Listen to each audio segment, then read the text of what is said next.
क्या आपने कभी ऐसा सुना है कि कोई इंसान बिना कुछ लिखे, बिना कोई स्केच बनाए, बिना किसी मॉडल के पूरी मशीन सिर्फ अपने दिमाग में बना लेता था? नहीं सिर्फ बनाता था, बल्कि उसे चला भी लेता था, टेस्ट करता था।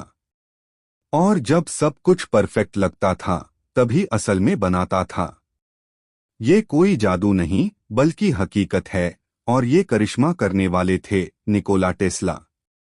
आज हम जानेंगे कि कैसे टेस्ला का दिमाग विज्ञान की प्रयोगशाला से कहीं आगे था, एक ऐसी जगह जहां विचारों से ही आविष्कार हो जाते थे। निकोला टेस्ला के पास एक अद्भुत शक्ति थी, जिसे विज्ञान की भाषा में कहते हैं विजुअल थिंकिंग, यानी दृश्य सोच। जहां सामान्य वैज्ञानिक स्केच बनाते हैं, डायग्राम खींचते हैं, मॉडल्स टेस्ट करते हैं, टेस्ला पूरा सिस्टम अपने दिमाग में बना लेते थे।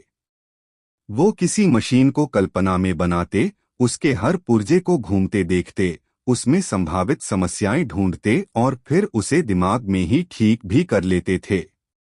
टेस्ला ने खुद कहा था, मैं कभी भी अपने विचारों को कागज पर उतारने की जल्दी नहीं करता। जब मुझे कोई विचार आता है, तो मैं उसे अपने दिमाग में बनाता हूँ, उसके बारे में सोचता हूँ, उसे चलाता हूँ। और अगर उसमें कोई गलती होती है, तो मैं उसे वहीं सुधार लेता हूँ। इसका मतलब ये हुआ कि टेस्ला का दिमाग ही उनकी प्रयोगशाला था। आप सोच रहे होंगे कि क्या ये सिर्फ बातों तक सीमित था?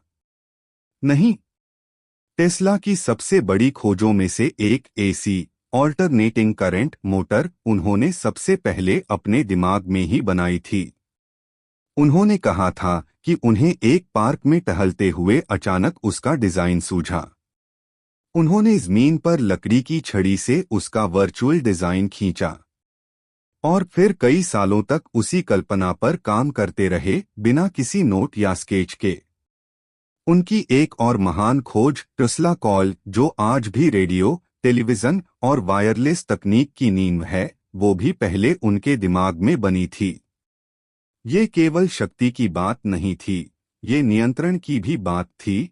टेस्ला अपने विचारों को एग्जैक्टली वैसा ही याद रखते थे, जैसे किसी 3D कंप्यूटर मॉडल को।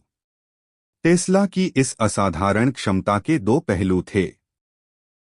एक ओर वो दूसरों से कहीं तेज और सटीक आविष्कार कर सकते थे, लेकिन दूसरी ओर बहुत कम लोग उनके काम को समझ पाते थे, क्योंकि उनके पास लिखित डायग्राम, दस्तावेज या योजनाएं कम थीं, तो निवेशक और वैज्ञानिक उनकी बातों पर यकीन नहीं कर पाते थे। इसी वजह से कई बार उनके आइडियाज को चुराया गया, गलत तरीके से पेश किया गया या पूरी तरह नजरअंदाज कर दिया गया। टेस्ला के ज्यादातर नोट्स तो उनके जीवन के अंत में खो भी गए या सरकार द्वारा जब्त कर लिए गए।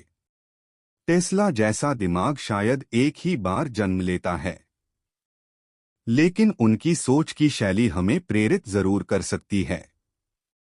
वो बताते हैं कि जब हम किसी समस्या को धीरे और ध्यान से सोचते हैं, उसे गहराई से विजुअलाइज करते हैं, तो हमें न केवल समाधान दिखता है, बल्कि उससे जुड़ी नई संभावनाएं भी खुलती हैं। निकोला टेस्ला की सोच ने ये साबित कर दिया कि कल्पना ही विज्ञान की जननी है। कमेंट करके बताइए, अगर आपको एक दिन के लिए टेस्ला का दिमाग मिल जाए, तो आप क्या बनाना चाहेंगे?